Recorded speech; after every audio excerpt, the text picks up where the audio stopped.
علیکم. میرا سوال یہ ہے کہ جب امام نماز پڑھ رہا ہو تو اس کا وضو ٹوٹ گیا تو پھر وہ امام کیا کرے گا؟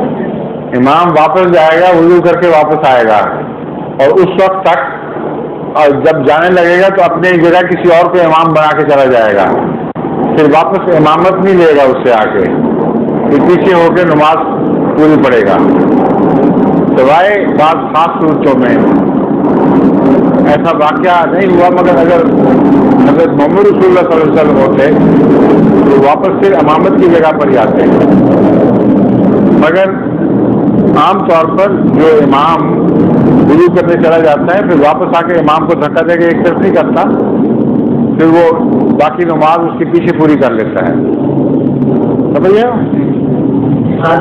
ظہور مہدی آخر زمان ہے،